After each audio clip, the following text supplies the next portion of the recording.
Samedi 13 juin 2020, bonsoir à tous et bienvenue au rendez-vous hebdomadaire de 224 minutes. Voici les grands titres de cette édition.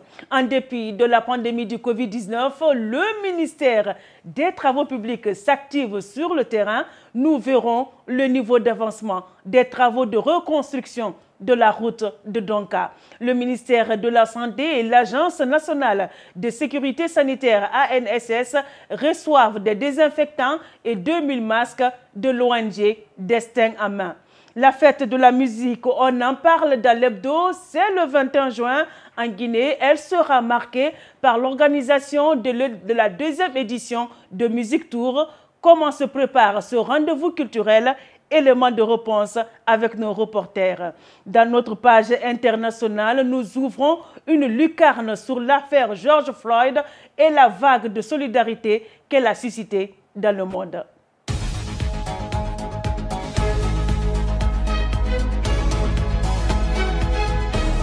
Mesdames et messieurs, bienvenue. En pleine pandémie du nouveau coronavirus, le ministère des Travaux publics est sur les chantiers pour donner un nouveau visage au pays. À Donka, dans la commune de Dixine, les travaux de reconstruction de la route qui longe Donka avancent. Nos reporters étaient sur le terrain. Voici un reportage grand format. Derrière ces impressionnantes machines se réalisent les travaux de grandes envergures. Une première pour ce tronçon Donka-Dixine. Sur plus de 4 km, les machines vrombissent au volant et au pied de ces engins géants. Les ouvriers s'activent. Pas de répit, Guinéens et Chinois veulent aller vite, conscients du défi et de l'urgence des travaux pour le pays. Nous sommes là à placer les carnivaux et c'est notre spécialité. Nous étions à Sangoya, on nous a envoyé à Donka ici pour que le travail soit plus rapide. Ce que nous apprenons sur les dalles là, ça vaut tout quoi, carrément. Parce que ça nous a appris même à placer les briques comme des maçons. Donc ça nous donne beaucoup de notions. On fait ça pour le pays. Dans quelques semaines, la première partie de cette route 2 fois 2 voies sera ouverte au public. Très attendue par les usagers, elle permettra de réduire les interminables bouchons constatés aux heures de pointe.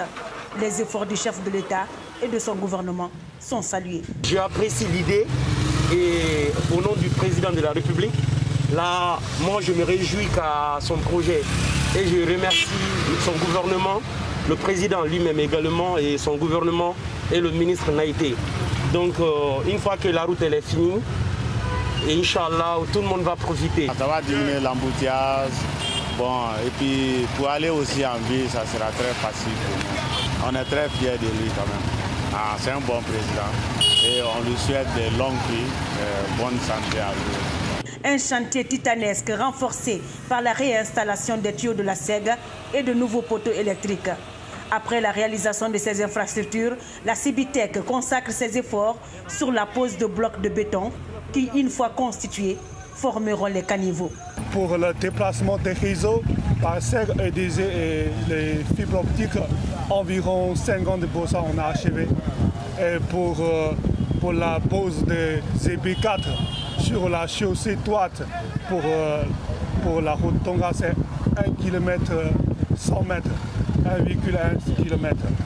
Et pour l'achèvement des caniveaux, on a achevé environ 2,5 km.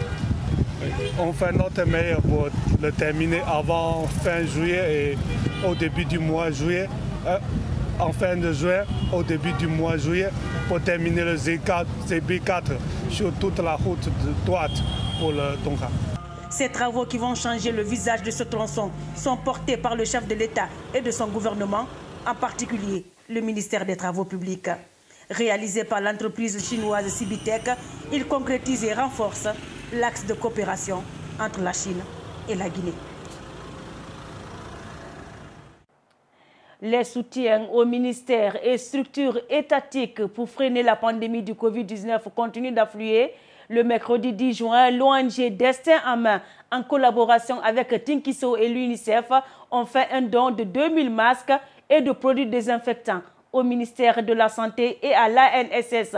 Les donateurs ont également saisi l'occasion pour désinfecter les véhicules de transport en commun à la gare routière de Matam.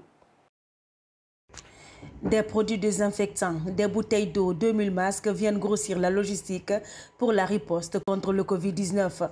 La remise de cet important lot a eu lieu en présence du représentant du ministère de la Santé et du DGA de l'Agence nationale de la sécurité sanitaire. Les deux acteurs saluent l'initiative. Cette activité, principalement, elle est axée sur la désinfection et aussi la sensibilisation. Et élément très important, qui n'est pas des moindres, c'est qu'il y a une innovation. Ils ont préféré toucher les transporteurs en y apportant des kits leur permettant de désinfecter, si vous voulez, les véhicules dans lesquels ils travaillent et où la population prend part active dans le déplacement au sein de la capitale. Les bouteilles d'eau, je disais tout de suite, ça fait 3500 bouteilles d'eau, c'est ce qui fait la consommation hebdomadaire de Donka, de 3500 bouteilles d'eau pour les malades. Et les autres kits vont être utilisés au niveau des gares routières, au niveau des gares routières, des points de rassemblement, des arrêts bus. Et on ose croire que la population va utiliser correctement et porter les masques, surtout qu'il va y avoir la sensibilisation. Cette action salvatrice est l'œuvre de deux ONG guinéennes et d'une institution internationale. Destin en main, Tinkiso et l'UNICEF sont allés plus loin.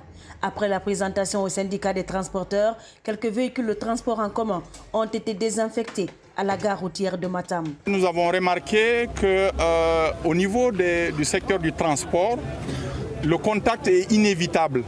Donc pour sécuriser les conducteurs et également les passagers, il fallait qu'on ait cette initiative afin de désinfecter les véhicules qui sont les taxis, les minibus, les bus. Et nous l'avons élargi au train Conakry Express et puis au CTE, aux différents CTE de Conakry. Nous remercions beaucoup les trois organisations qui sont venues vers nous. C'est pour nous aider. C'est nous qui ravitaillons tout le monde. En maladie, c'est les transporteurs qui ravitaillent tout le monde dans le monde. Alors nous voulons que ça prenne fin à notre niveau. Et nous vous promettons, ce que vous nous avez envoyé, ça serait servi comme vous demandez. Le secteur du transport est très exposé à la pandémie. Sensibiliser et désinfecter les véhicules sont des moyens efficaces pour réduire les risques de propagation du Covid-19. Notre page culture s'intéresse ce soir à la deuxième édition de Music Tour qui se tiendra du 17 au 21 juin en Guinée. Où en sommes-nous avec les préparatifs de cet important événement? Comment se dérouleront les festivités dans un contexte de Covid-19? Élément de réponse dans ce reportage.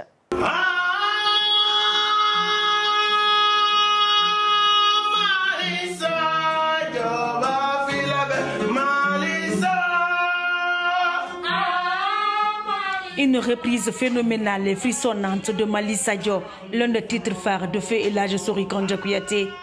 Nous sommes aux répétitions de la deuxième édition de Music Tour. Les talents en herbe se succèdent pour interpréter les grands classiques de la musique guinéenne. Les Amazones de Guinée, Kamayen Sofa, Fabara du Sili authentique. Bref, la jeune génération veut donner un nouveau souffle à ces titres intemporels créés par leurs devanciers.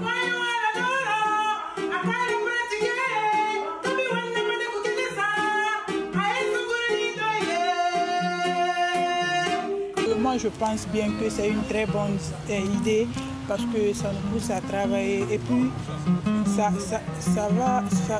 fait découvrir les talents cachés.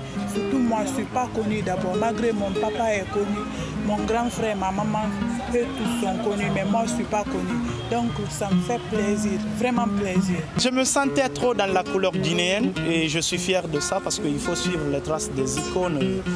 Parce que nous, les jeunes artistes aujourd'hui, nous sommes beaucoup basés sur les musiques étrangères qui a dominé beaucoup de jeunes. Et si aujourd'hui je me retrouve pour interpréter le son qui est origine guinéenne, donc vraiment je suis fier.